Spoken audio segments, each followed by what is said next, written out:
안녕하세요. 오늘도 여러분들에게 도시에 대한 흥미로운 이야기를 전해드릴 익명의 도시입니다. 오늘 여러분들에게 설명드릴 이야기는 지역지구제입니다. 영어로는 조닝이라고 하는 지역지구제가 무엇인지 알고 계신가요? 아마 심시티와 시티즈 스카이라인과 같은 도시경영 시뮬레이션 게임을 즐겨 해보신 분들이라면 들어보셨을 것입니다. 게임 속에서 건물들은 모두 용도가 지정된 구역 내에서만 건설이 됩니다. 이렇듯 여러분들이 거주하고 있는 도시에는 토지 이용에 대한 여러 가지 규칙들이 정해져 있습니다. 한국에서도 주거지역, 미관지구, 개발 제한 구역과 같은 것들이 토지마다 지정되어 있습니다. 이런 것들이 모두 지역지구제에 포함되는 내용입니다. 그렇다면 지역지구제는 언제 생겨난 것일까요? 이에 대해 저는 미국의 이야기를 해보려고 합니다. 미국도 다른 유럽 국가들과 마찬가지로 산업화가 진행되면서 많은 인구가 도시에 집중되었습니다. 이에 따라 여러 문제가 발생하게 되죠. 특히 저임금 산업 노동자들은 종종 공장 근처에 위치한 축축하고 붐비고 창문이 없는 건축물에 거주하였습니다. 진보적인 개혁가들은 도시와 주정부가 그러한 건축물을 단속하도록 압력을 가했으며 1867년에는 뉴욕주는 모든 거주 가능한 방은 창문이 있어야 한다는 최초의 테너먼트 하우스 액트를 통과시켰습니다. 이후 1879년에 두 번째 테너먼트 하우스 액트에서는 창문이 반드시 신선한 공기와 햇빛을 받는 곳에 있어야 한다는 것을 명시했습니다. 초기의 법, 초기의 지역지구제는 인구가 밀집된 도시에서 발생하는 여러 가지 문제를 해결하고자 하는 흐름에서 생겨난 것입니다. 산업화 초기에서부터 시작된 도시에서의 혼합토지 이용도 문제였습니다. 여러 가지 용도의 토지 이용이 혼재되어 이는 도시 내에서의 부동산의 가치 하락과 부유한 뉴욕의 시민들이 뉴욕시 외곽의 초기 교외 지역인 웨스트체스터와 허드슨 카운티로 이주하게 되는 원인이 되었습니다. 따라서 지역지구제에서는 하나의 토지에 하나의 용도만을 지정하는 것이 경향으로 나타나게 됩니다. 이에 따라 뉴욕시는 전국 최초의 도시법령인 조닝 레졸루션을 1916년에 제정하였습니다. 당시에는 햇빛과 환기가 도시거주민의 건강에 큰 영향을 미친다는 것을 법령의 근거로 제시하였습니다. 이 그래프는 건축물의 높이에 대한 당시 뉴욕시 법령의 예시로 뉴욕시가 햇빛에 대해 얼마나 중요시했는가를 보여주고 있습니다. 이러한 조례안은 새로운 건물의 높이를 제한하는 대신 특정 높이 이상의 건물에 대해 셋백을 요구함으로써 초고층 건물의 형태를 조절했습니다. 이것은 울워스 빌딩, 크라이슬러 빌딩 혹은 엠파이어 스테이트 빌딩과 같은 뉴욕시의 웨딩 케이크 모양의 초고층 건물들이 건설되는 데 기여했는데 이는 햇빛이 보도에 닿을 수 있도록 하고 건축물이 높이 솟은 타워와 여러 층의 셋백으로 쌓여져 있는 것을 말합니다. 이는 지역지구제가 건강, 안전, 도덕 및 일반적인 복지의 문제를 다루는 것에서 출발했다는 것을 말하고 이것들은 미국 헌법의 기본적인 원칙에 부합했습니다. 그러나 이러한 목적과는 달리 지역지구제가 다른 목적을 위해 지정되는 경우도 발생했습니다. 일부 개발업자들은 배타성과 높은 부동산 가치를 보장하기 위한 수단으로서 그들 자신의 규제를 주택가 필지에 부여했습니다. 예를 들어 1910년 캔자스시티의 컨트리 클럽 구역의 개발업자 JC 니콜스는 주택의 거리 방향과 채소 공사비를 명문화했고 흑인에 대한 주택 매매도 금지했습니다. 1908년 로스앤젤레스는 도시의 첫 번째 지역 지구제 조례를 채택하였고 이는 세탁 산업과 개별 산업 지구와 같은 유해 용도를 금지하는 주거 지구를 만들었습니다. 이 법령으로 3개의 큰 주거 지역이 조성되었으며 세탁, 목재 보관 및 일반적으로 모터로 구동되는 장비를 사용하는 사업이 금지되었습니다. 특히 세탁 산업에 대한 금지는 많은 세탁업소를 중국인들이 소유하고 있었기 때문에 인종차별적인 요소를 포함했다고 말할 수 있습니다. 결정적으로 1926년에 지역지구제에 대한 법적 근거가 마련되었습니다. 그 명칭은 고대 그리스의 수학자 유클리드의 이름에서 온 것이 아니라 같은 이름을 가진 클리블랜드의 교외 지역인 유클리드에서 왔습니다.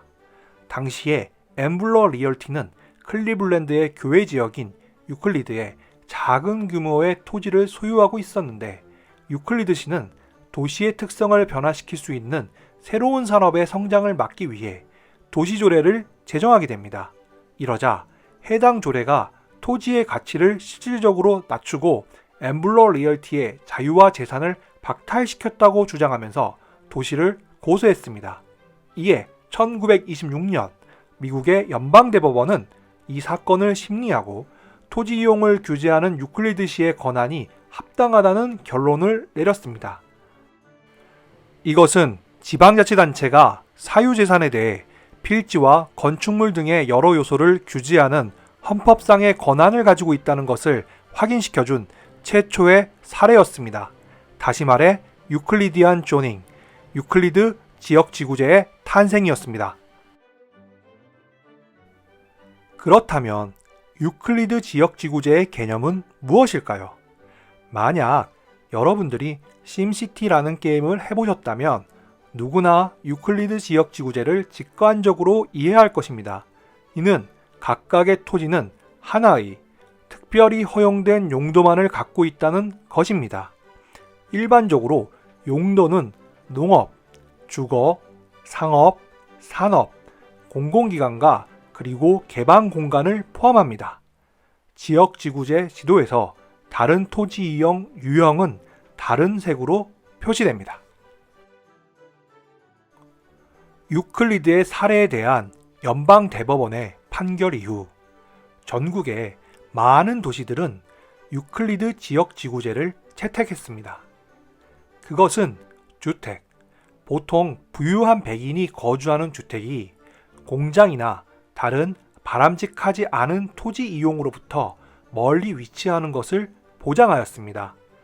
이러한 법은 또한 열린 공간과 역사적인 지역을 보존하고 새로운 교외 지역의 주택 가격을 지키는 데 도움을 주었습니다. 반면 아프리카계 미국인의 동네는 종종 백인들의 주거 지역에 아프리카계 미국인이 거주하는 것을 원치 않는 용도로 구획을 당했고 이는 아프리카계 미국인의 동네에서 자산 가치가 하락하고 주거 격리를 더 고착시키는 원인이 되었습니다. 이에 대해 Zoned in the USA 라는 책의 저자 소니아 허트에 따르면 개인 승용차가 지배적인 교통수단이 되고 통근이나 심부름으로 소수의 사람들이 걸어 다닐 때 단일 용도로 구획된 지역은 더 넓어졌다고 합니다. 따라서 저밀도 지역지구제는 미국 도시의 외관, 기능 및 탄소 배출에 큰 영향을 미쳤습니다.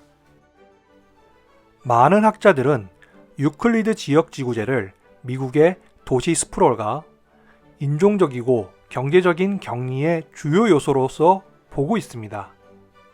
그러나 많은 지역지구제가 없는 가장 큰 미국 도시인 휴스턴에서도 스프롤이 발생하고 인종에 따른 주거 격리가 발생하고 있어 적어도 이러한 주장에 대한 부분적인 반론이 되고 있기도 합니다. 그러나 휴스턴에서는 지역지구제가 없음에도 불구하고 동일한 기능을 수행하는 비지역지구제의 조례를 갖고 있습니다. 그렇다면 이러한 지역지구제의 대안은 없을까요? 아닙니다. 미국에서도 많은 사람들이 지역지구제의 문제를 인식하여 새로운 대안을 고려 중에 있고 그것을 실행 중에 있습니다. 예를 들면 폼-베이스드 지역지구제와 인센티브 지역지구제와 같이 유클리드 지역지구제와 상호 배타적이지 않으면서 기존의 문제점을 개선하기 위한 방안들이 제시되고 있습니다. 그러나 유클리드 지역지구제의 핵심인 토지 이용을 격리시킨다는, 다시 말해 단일 용도로 한정한다는 원리가 유지되는 방식에 불과합니다.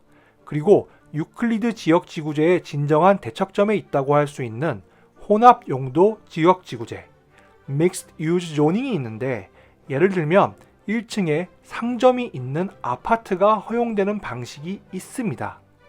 이는 스마트 그로스로 알려진 운동으로 혼합 용도, 대중교통 근처의 고밀도 개발을 촉진하는 제도로 매사추세츠주, 캘리포니아주와 그 밖의 지역에서 새로운 지역지구제의 지침에 영감을 주고 있습니다.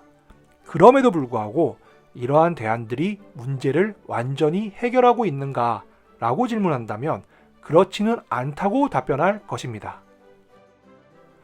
이는 지역지구제가 표면적으로 이야기하고 있는 목적과 다르게 명시되지 않은 다른 의도가 있기 때문입니다.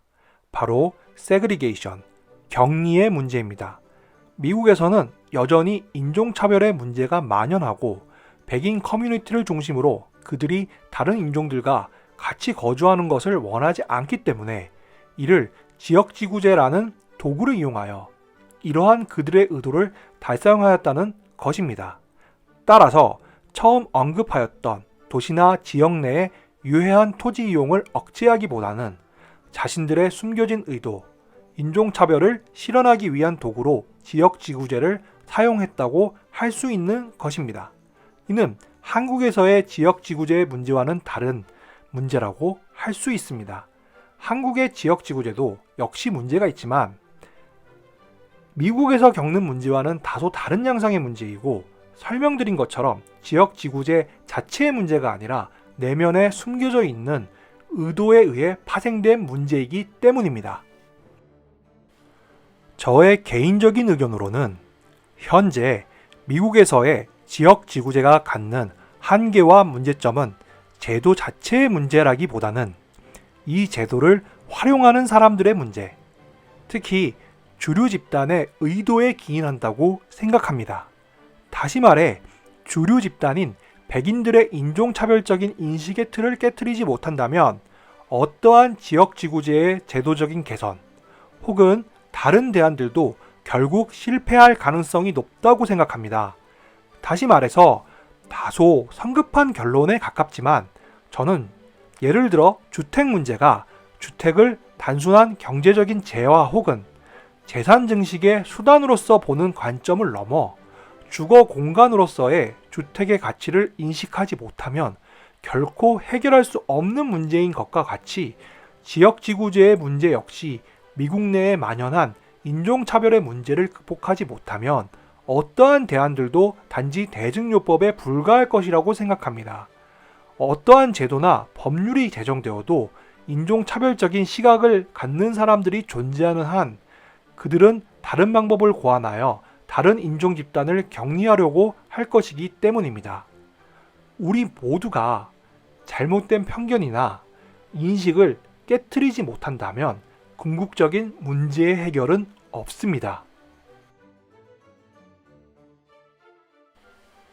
지금까지 시청해 주셔서 감사합니다.